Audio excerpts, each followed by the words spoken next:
결혼 이후에 외도를 꿈꾸게 되는 이유는 결혼을 후회해서 그런 건가요? 전혀 아니죠. 결혼을 후회하는 거랑 외도랑은 전혀 관계가 없어요. 왜냐면은 결혼을 후회하면 결혼을 그만두면 돼요. 근데 외도를 하면서 결혼을 그만두고 외도를 하는 사람은 거의 없거든요. 그냥 결혼은 유지하면서 외도를 하길 원하지, 외도를 하기 때문에 결혼을 그만둬야 되겠다고 생각하는 경우는 없기 때문이죠. 결혼을 후회하기 때문에 외도를 하는 건 아니에요.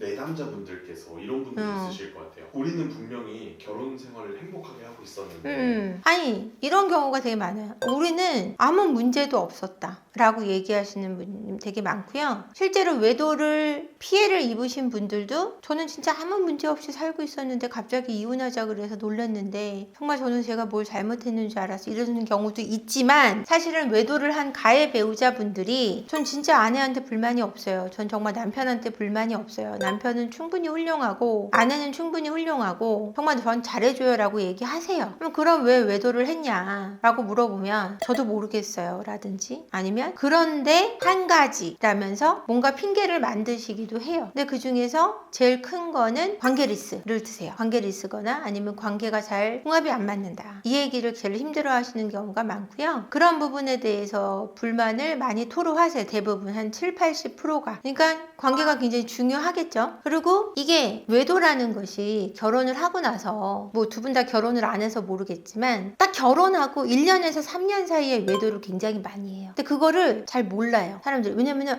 한참 좋을 때 아니야, 한참 좋을 때인데 외도를 많이 해요. 왜냐면 이게 외도를 하는 성향을 가진 사람들이 결혼을 한 경우도 있지만 그때 가서 가장 아내들이 임신을 많이 하는 시기예요. 예상외로 여성들이 결혼 전에 외도를 해요. 왜냐면은 여성들이 결혼 전에 한 1, 2년 사이에 약속을 하고 나서 힘들어하는 경우가 많아요. 이 결혼이 맞나? 라는 후회를 해요. 남성들은 한 6개월 남겨두고 많이 방황을 하면요, 여성들은 한 1년 사이에 방황을 많이 해요. 정말 내 인생을 이렇게 결론 짓는 게 맞나? 다른 사람을 만나보고 싶은 욕구가 막 생기거든요. 그러니까 어떤 성적인 욕구를 떠나서 내 인생을 결정짓는. 남성들은 결혼해서 1년에서 3년 사이에 아이가 많이 생기면 그 성생활에 대한 욕구를 제대로 풀기가 어려워요. 그리고 아내들도 소홀하게 되고 남편도 그 소홀함에 당당한 요구가 어려워요. 그래서 그때 많이 바람을 피기도 하고, 성적인 것 뿐이 아니라 성격이 맞지 않는다라는 걸 그 시기에 많이 발견을 해요. 우리가 이렇게 안 맞았어? 연애 때 너무너무 잘 맞았는데 우리 왜 이래? 요때 그래서 바람이 많이 나는 거예요. 그리고 10년 정도 있으면 또 바람을 많이 피게 되는데, 이게 왜 그러냐, 익숙해질 때쯤 매너리즘에 빠지면서 결혼 생활에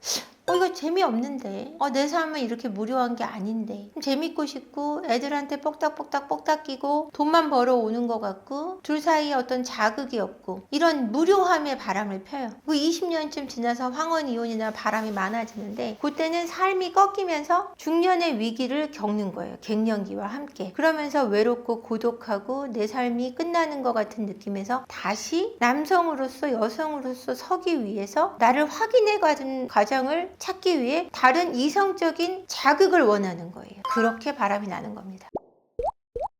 외도를 저지르는 사람들이 주로 겪는 심리적인 갈등 같은 게 있나요?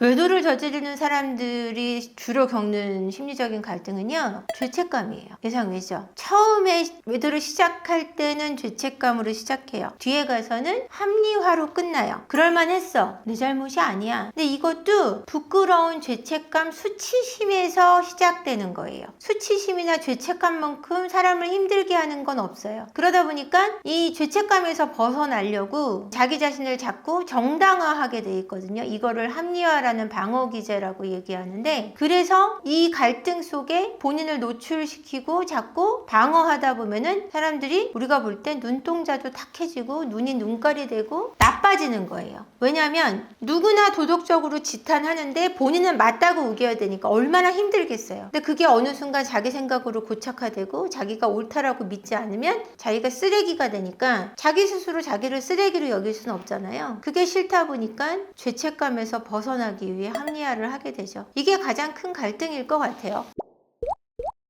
외도는 권태로움을 극복하고자 하는 어떤 시도라고도 볼 수 있을까요?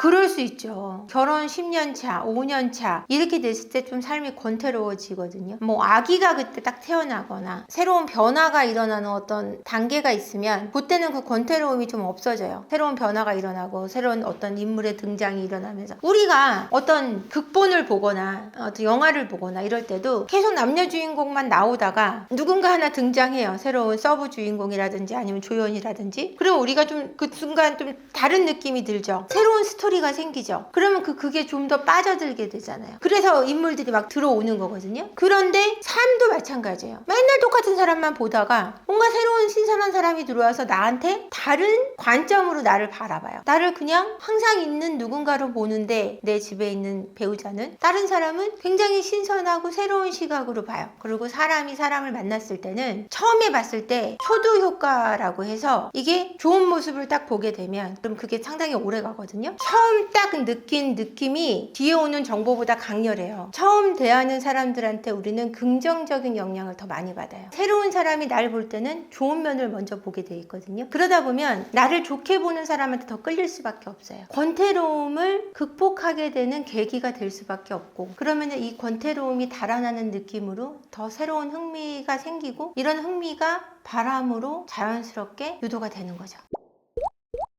아기한테 사랑을 뺏긴 것 같아가지고 바람을 피우는 경우도 있었나요? 이런 질문들이 꼭 바람 피우는 게 어떤 이유가 꼭 있어서 바람을 핀다고 생각하시는 것 같은데 맞아요. 근데 그런 느낌도 가져서 외롭다라고 느끼시는 분들이 분명히 있어요. 그래서 나는 나를 더 생각해주는 사람을 찾기도 해요. 왜 애를 더 좋아해요? 날 좋아해줘야지 이런 얘기들을 하세요. 근데 그것도 제가 늘 얘기하는 자기 안의 문제예요. 내가 아무리 아기보다 사랑을 못 받는다 그래서 외도를 저질렀다고 얘기하는 변명도 어떤 거냐면 내가 우선이 되지 못하는 걸 못 견디는 거예요. 그 못 견디는 그 심리가 그 사람의 결핍이고 그 결핍으로 인해서 외도를 선택하는 건 그 사람의 잘못된 선택이라는 거예요. 그러니까 나도 우선시 되고 싶다라는 걸 배우자에게 표현하고 아이는 나보다 더 보호받아야 된다라는 걸 인지 못하는 거예요. 미숙함이죠. 미성숙함이에요. 그거를 핑계로 바람을 피는 사람이 있냐? 있습니다. 이렇게 말씀드리고 싶어요. 바람을 피우는 사람들이 배우자들에게 바라는 게 있나요? 뭘 것 같아요? 바람을 피우는 사람들이 배우자에게 바라는 게 뭘 것 같아요?